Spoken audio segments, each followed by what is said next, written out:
Hey guys, welcome back to 9 to 5 Gamers, and it's Top 10 Tuesday! That means we are doing another Top 10 video that you guys have voted on, and you guys unanimously have decided that we're going to do a Top 10 games that have replaced games in my collection.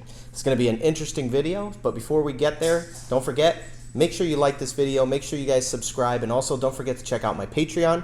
We've got a lot of cool things, going to be starting up a Discord, play a little bit on BGA with some people who are subscribers there, as well as you guys will be able to vote and tell me what kind of videos you guys want to see and get exclusive rights to dictate what we do on the weekend. So I do two types of videos. I do a lot of shorts, and I do my Top 10 Tuesdays right now, and also do my weekend reviews and some other channel ideas. So I'm still new to this, and I'm still coming up with fresh content. So why not jump in ahead of time and be a part of the content creation? So without further ado, let's get into this now. This list is going to be spicy. There are going to be some parts that are spicy. Some parts aren't going to be that spicy.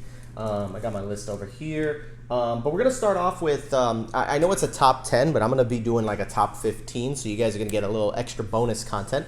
Now, some of these choices are not the biggest choices. They're not huge monumental things, but they are just interesting choices for me, that just games that replace. Now, let me explain what that means by replaced.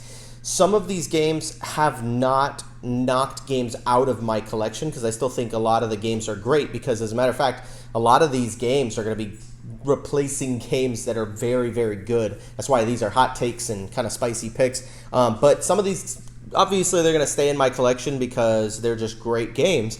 But I just know that I'm going to more likely choose this game over that one. Some of these games are going to be very, very closely related in the type of game they are. Some of them might be a little bit of a stretch. I apologize for those. So if you think they're a stretch, just let me know in the comments section some of the games that maybe have replaced other games in your collection, and which of those do you think is maybe a bit of a stretch. And you know what, that's totally fine. But let me know about the ones you agree on too. So let's start it off. One of my favorite games growing up, I like, not only do I like board games, but I also like card games. And one of the card games I grew up playing, we played a lot of Uno, we played a lot of Phase 10. And Phase 10 is a phenomenal game. It's a lot like Rummy Cube, but a card game. But there was a game that I recently played that I was like, dude, this replaces all of those games for me. And that is, well, actually, you know what? Maybe you guys can guess what card game has replaced Phase 10 for me. It might be a little bit similar. Which do you think it is? Put it in the comment section. And if you said Scout, you were absolutely right. And if you didn't say Scout, then there was probably 100,000 card games you could have said, and either of those might have been great. But dude, Scout has probably replaced all card games for me. I feel like there are some games in this list that they've just replaced all versions of that game. When it comes to card games, I play a lot of card games. There's some trick-taking games and things like that that are still fun, but Scout is just the most fresh, renewing game I've played when it comes to like card games. I love Scout. If you've never gotten a chance to play this game, it is really cool. You get this hand of cards, but the hand of cards you're dealt, the way that you choose to position it, whether it's front side up or upside down, that's the hand you're stuck with for the rest of the game, and you have to try to put down sets or runs to beat out an opponent's set or run that they've placed. You can pick pieces off by scouting different cards off of people's sets, weakening the sets and runs to make them able to be beaten by the next player, and then eventually whoever has the most points wins. This game is phenomenal. Scout is definitely one of my favorite card games of all time now, and it's completely replaced Phase 10. I don't think I'll ever play Phase 10 again, because I just think Scout's so much better than that. So we're going to go ahead and throw that off to the side. That is Scout. Now, another game that I really enjoyed was a game called For Sale. I don't know if you guys have ever played this. This is an older game. And there's another one that was like it. It's called High Society. These came out in the 90s. They're pretty old games, but they're still really fun to this day. And I really liked High Society. I love the feeling that it gave me. I loved the feeling of For Sale, and that you're trying to bid on these cards, and you're trying to get the most money off of them. But there's one game that I played recently that I was like, dude, totally replaces those games for me, and it gives me a little bit of the same feelings. Another game I feel like it kind of replaces is the game 10, which I thought was a really cool game. That's another game where you kind of push your luck. But in this game, it's so easy to teach, so easy to learn, so fast to play, plays up to 7, which a lot of the other games don't do that, which is why I really love No Thanks. I saw some people say that they played this, and I was like, how good can that game actually be? And it is so good. I actually just did a video this past weekend about games that were new to my collection. This is one of them, and I played it, and I love it, man. This game is literally an 8 or an 8.5 for me. Like, I love this. As far as a party game goes, this is such a cool game. Basically, somebody will flip over a card, and then you just either say no thanks by putting a little chip on it, or you can take the card, and whoever has the least amount of points wins. So if you can manage to get sets of cards, you can mitigate some of the higher numbered cards in your sets, in your little tableau that you're building up. This game is really fun, man. You guys should really try No Thanks, because this is a great, awesome game, and it is completely replaced For Sale and High Society for me. I don't think I'll ever play those games again as long as No Thanks exists. Next one. There's a really cool game that I really liked. I played it for a long time, and then eventually I ended up getting rid of it. And this game has definitely replaced that dice drafting game that Sagrada was. Now, Sagrada was a dice drafting game, but it also had a bit of puzzly nature to it. This one doesn't have that, but this one just has a lot of fun interaction and a lot of fun drafting with this game. Dude, I talk about this game all the time. I love it. Dice Miner. Dice Miner has replaced Sagrada for me because I just like it better, man. And Sagrada is a great game, don't get me wrong. And I really like Sagrada, and I know this is probably maybe a little bit more of a spicier pick, but I would rather play Dice Miner than Sagrada any day. I like Sagrada. I like the puzzly nature of it, and I really think it's a great game, but I just feel like Dice Miner just gives me that dice drafting feeling I appreciate more. And this is a really cool game, and I think that everybody should at least try it. It was on Game Nerds for like 18 bucks the other day. If anybody got it, I hope you're enjoying this game because it is really, really fun. And this game has replaced Sagrada. Please do not throw your tomatoes. I know people are probably very angry at that choice, and it's probably not a very good one. Now, another really good game that I like, it's still on my shelf actually, it's Barren Park. I love Barren Park by Phil Walker Harding. Such a simple, easy game. It'll never leave my collection, but I have found a game that kind of replaces it. Another game that I feel like it replaced for me, even though they're not the same, but they're both kind of like economic games in a sense because there's a lot of money involved in the games, but it's not necessarily an economic game, and it's not exactly a polyomino placement game. But it's a game that I think is better than Barren Park in many ways, and that's Tenpenny Parks. They're both park games, but Tenpenny Parks, I don't think I've talked about this at all on my channel, but man, this game is phenomenal. The production value, this has some of the thickest cardboard pieces I've ever seen. The money, everything, the Vincent Dutrait artwork, the cards, the carousel that spins in the center, and the worker placement. And dude, this game is amazing.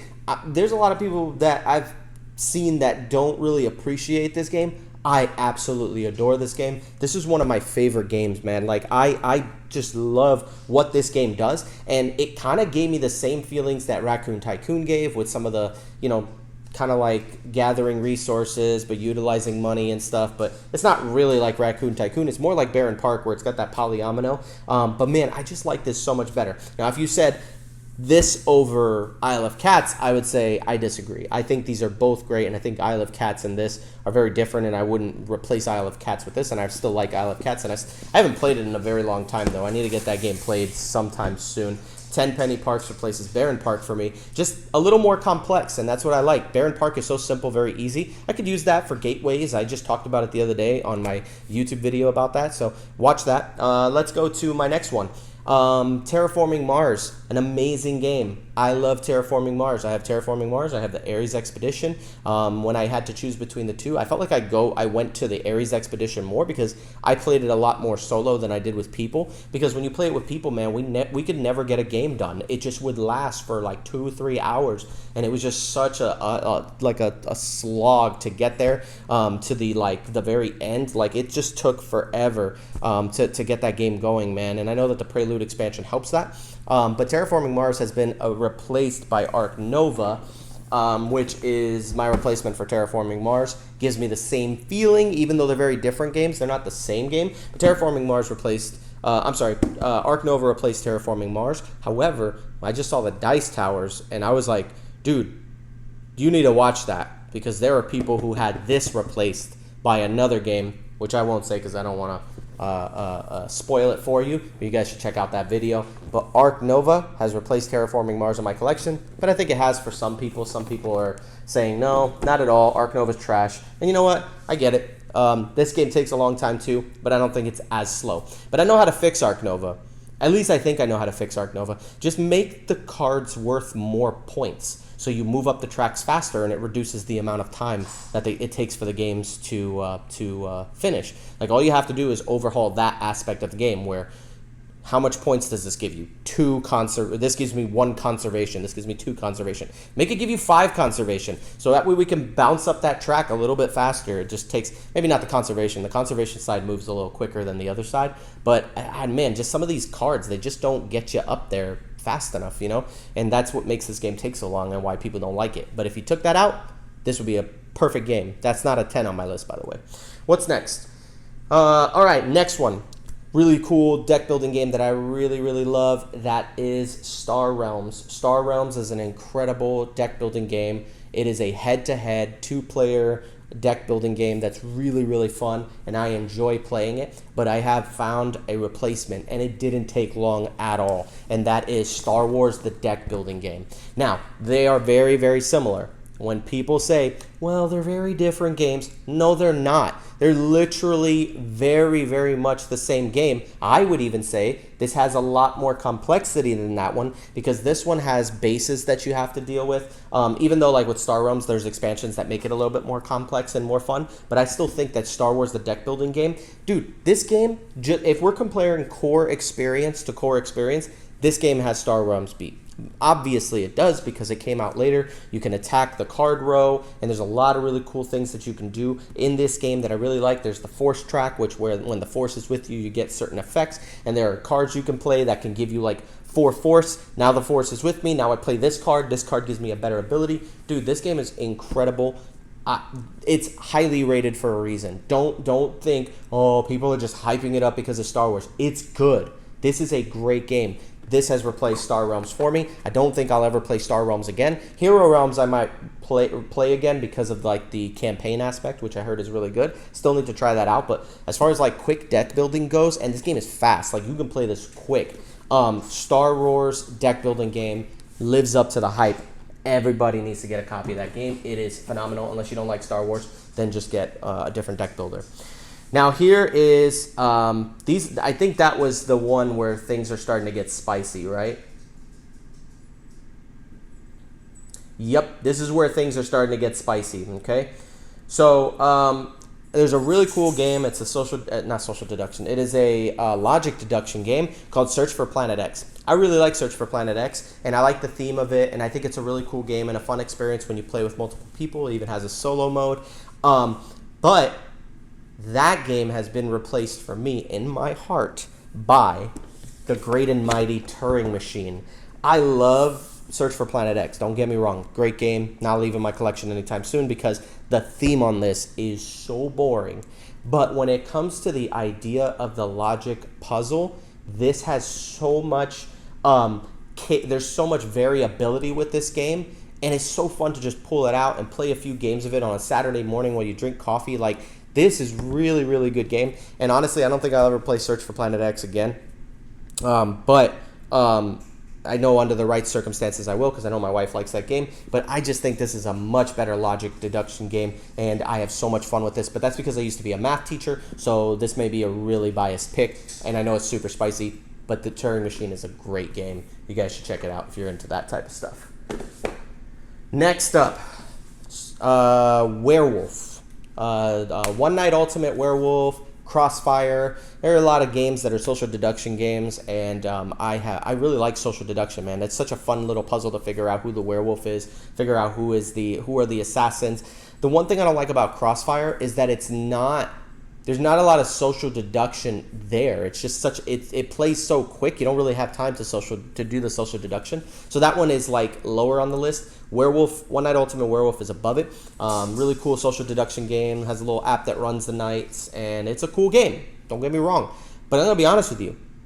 When it comes to social deduction games like Mafia, things like that, dude, Blood on the Clock Tower has won hands down. This is by far the greatest social deduction game that exists right now. Now, is it a good price? No. This game is very expensive, and honestly, this could have been a print and play, to be honest. Like, you can just print out the stuff you need and make it at home. But it does have a website too where you can create your own little lists and things like that and print them out and give them to people. You could even just do that. I think you could just do that for free. I don't even think you need to actually buy the game. But this game is phenomenal. I like the presence that it gives with the book and all the other stuff. But this has replaced all social deduction games for me because this game is just so much better than all the other social deduction games out there, and that is hands down. And it's the most fun to watch too when you're watching people try to figure out this puzzle and stuff. But that is Blood on the Clock Tower, my social deduction replacement, just all social deduction. You don't even have to tell me. Next game on my list is there's a game called Letters to Whitechapel. Letters of Whitechapel. I almost forgot the name of it. It's over there in the corner, and I totally forgot about it already. But that is this is a what do you call that? Oh my gosh, how did I forget the name of it? A hidden movement game. A lot of cool hidden movement games out there. Whitechapel was one that I had, and it was a really cool game. But honestly, this game has replaced all of those games for me when it comes to that, and that is it's actually new to my collection, and that is Beast by Studio Midhall.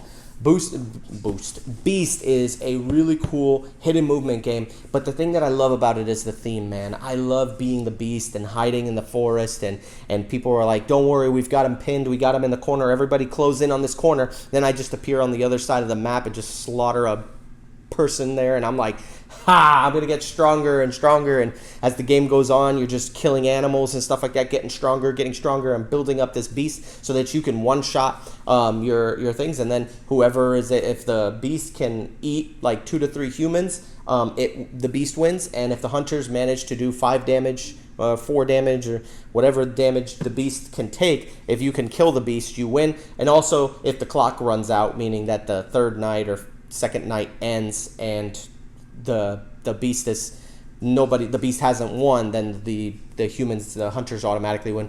Beast is super cool, man. I've already played this game a few times and I absolutely love it, and I think that a lot of people will enjoy this game. I'm not exactly sure how readily available this game is going to be because it is from a new developer, so I know this is like their first game, and I keep saying that, and I hope that that's true because I've said that in like 3 different videos already, and I think this is their first game. But anyways, Beast is a really cool hidden movement game, and I love it. Still got to try mind management. Some people say that's better. Another great game that's out there, it's actually on my shelf right over here, it's Woodcraft.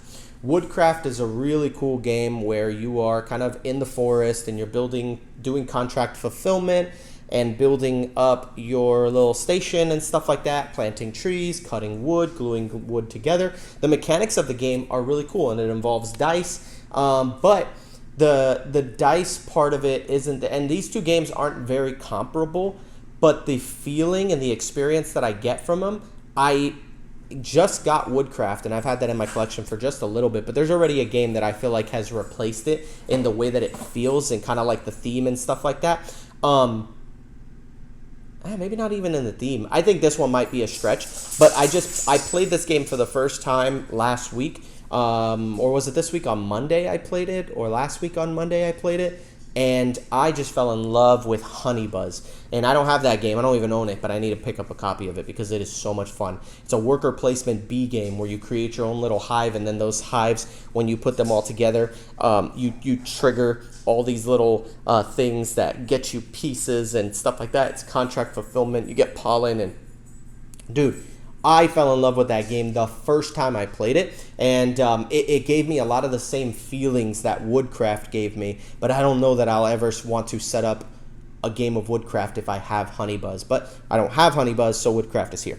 But, sorry Woodcraft, I apologize, but I really need to get a copy of Honeybuzz because honestly, I think that's going to be my go-to when it comes to that style of game. But it's really, really cool. Honeybuzz is such a great game, and I can't wait to get a copy of it, man, because I absolutely love it. Next up, Seven Wonders. Seven Wonders is an incredible game. It is a drafting game, and There's a lot of drafting games that exist, like Planted, and you know, there's a couple more that I can probably think of. But I think every drafting game that I own is just garbage now since I got Comic Hunters. Comic Hunters literally is the king of drafting. Because it has so many different types of draftings, and there's a lot of games. Beast has drafting, which I thought was really cool. But this game has drafting in it to a degree I've never seen before. And the drafts are so unique and so interesting that I was like, bro, I really love Comic Hunters, man. And honestly, it's a little easier than Seven Wonders to play. I don't think it's absolutely that much more complicated. And if you can play Seven Wonders, you can play this game. This game is very easy to play, very easy to teach. Everybody I've taught it to has absolutely loved it. And if I'm looking for a drafting game, I'm going for Comic Hunters over every other drafting game that I currently own, including Seven Wonders, which is a classic. Please don't crucify me. And I know this game isn't available to everybody, and I don't even know if this game will ever come to America. But if it does, you need to get a copy ASAP, because this game is crazy good, and it's just the king of drafting games. It really is. Next up. Oh, I think I skipped one. I apologize. You know what? We'll go to this one. Ticket to Ride. Ticket to Ride is a very gateway-friendly, easy to play. I like Ticket to Ride. It's a good game. But Ticket to Ride... it was a good game, but I feel like there was something that replaces it in the way that it feels, and it's just a lot easier, quite frankly, and for me, a lot more fun. Caesar's Empire, man. Caesar's Empire is such a weird game. There's no reason why this game should be this good. I don't understand. But this game is phenomenal. Everybody I've played it with has loved it. And it gives me the same feelings of Ticket to Ride. Even when you look at the map, it kind of looks similar with the little paths that you can go on and you collect resources. They're very different games, to be honest with you. And they don't play mechanically the same way. But they kind of give off the same vibes, the same feelings. But I like the theme better, man. I don't like trains. And I know Ticket to Ride is like the only train game that I feel like I like at the moment.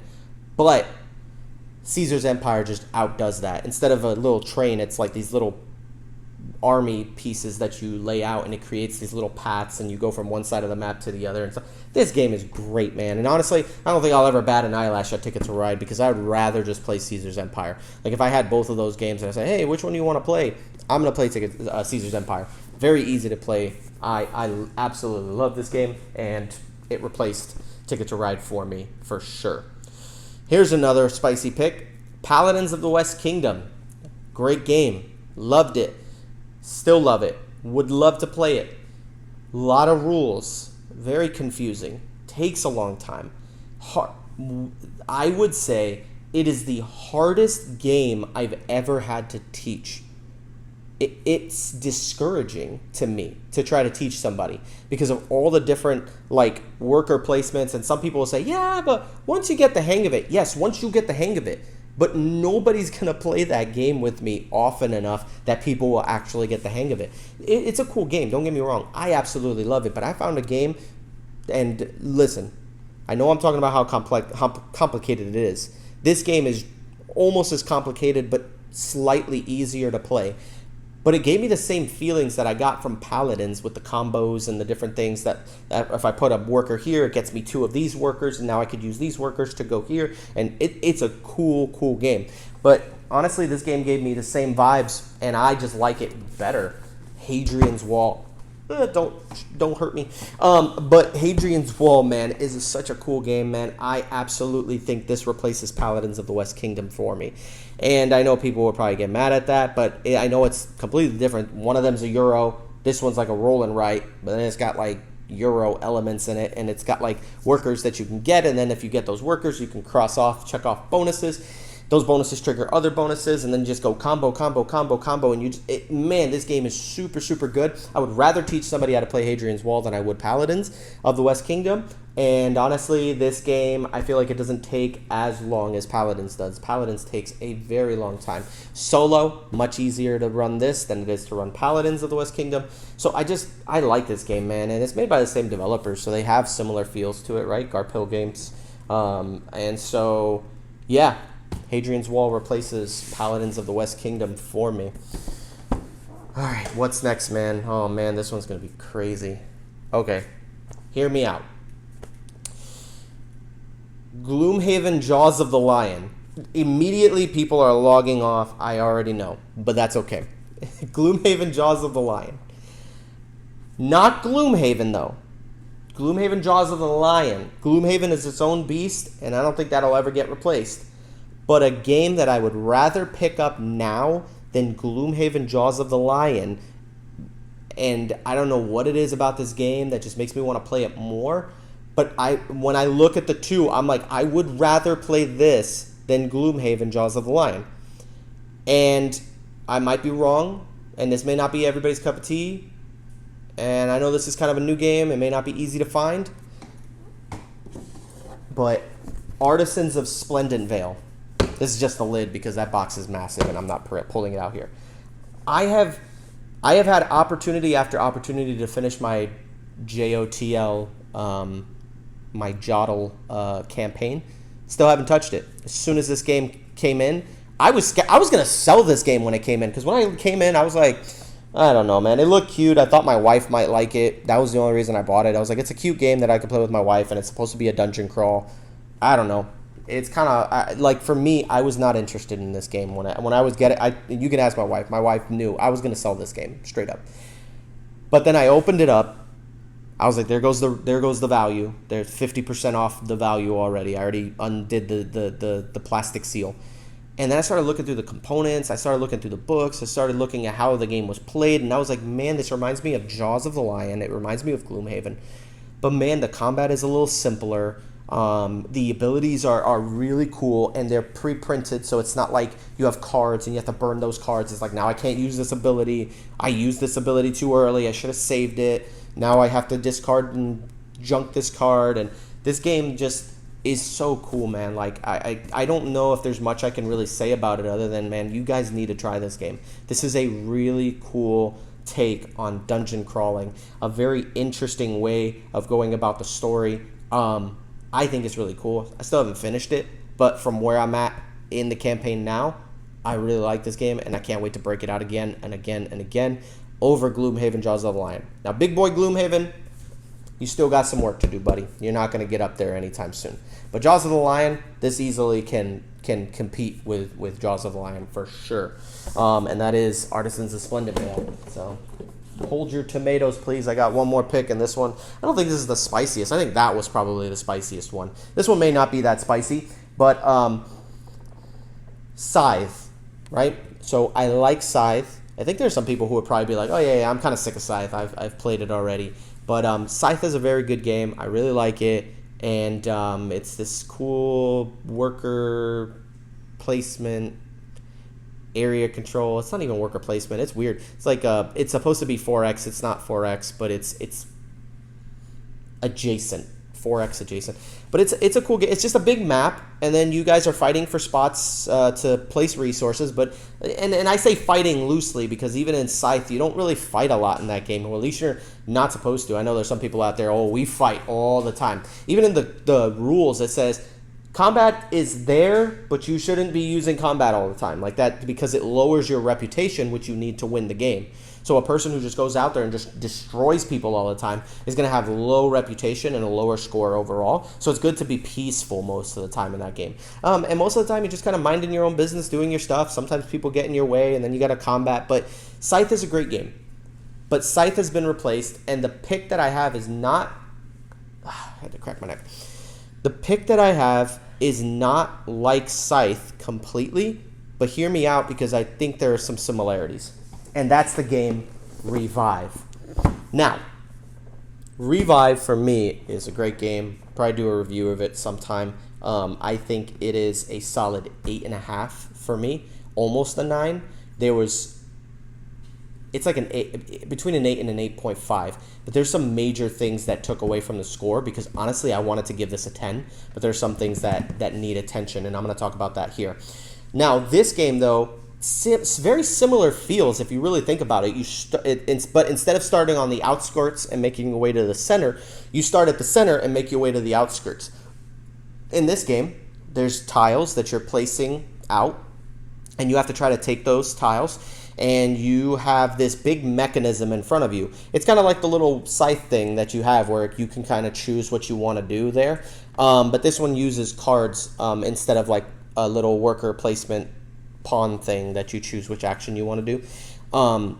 This game, you get 2 actions per turn, and you can, it even has like similar feel to it where like even like on Scythe, all of your little meeples start off on your little player board, and then you have to one by one unlock them and put them out on the board. This game does something very similar where they're on your board and you've got to unlock them and place them out by paying the resource cost for them. You generate resources using cards, but the thing that sets this apart, that makes me go, man, this game, I like this game, and it gives me the same feelings, a little bit of Scythe, but not really. But the reason I like this better and why I think I would come to this is that big player board that you get, that big mechanical monstrosity that sits in front of you with all of these pieces all over it. It's so stinking cool. The unlocks on that thing, your individual player abilities, and there's just so much you can do with this game, and there's so much to do on your player board that makes this game so interesting. And I find myself like, man, I'm looking at the board on what I want to do, but so much of my focus and my attention is on my own player board and how pretty it is and all the pieces it has. And if I do this, I'm going to get one of those little blue things and unlock this, and then I'm going to score more points on this little track on the side. And man, this game was really, really cool. 2 places that this game falls short for me. They could have done so much more with the theme, man. They could have just really embedded the theme more in this game. Because the theme is good. 5,000 years after mankind's downfall, you must revive civilization, lead your tribe to explore a frozen world, discover secrets of the past, and recruit followers to your cause. Every choice will shape your tribe's destiny. None of that happens. It's just a Euro game. And let me tell you, there is no player interaction. So the theme knocked this down. The player interaction is zero zip. There's no player interaction. The player interaction is almost adjacent to Flamecraft, where if you go to the same store as somebody, you have to give them a good. In this game, if I populate the same space, I give you a book. Really? You're a tribe that's trying to shape its destiny, and you populate the same place as another person, and your thing is, oh, hey, other person, here's a book. No, why not make that the time for conflict? Why not make, on the board, you have these 3 tracks on the side of your actual big player board with your unique character. There's 3 tracks that you can go down. There's one, it's the population tracks. Why couldn't one just be like resource production? The other one is, building. You're a clan of builders, and that's what I'm going to focus on. And then the other people could be like war. And then as you go up the war track, you're able to do more damage in combat.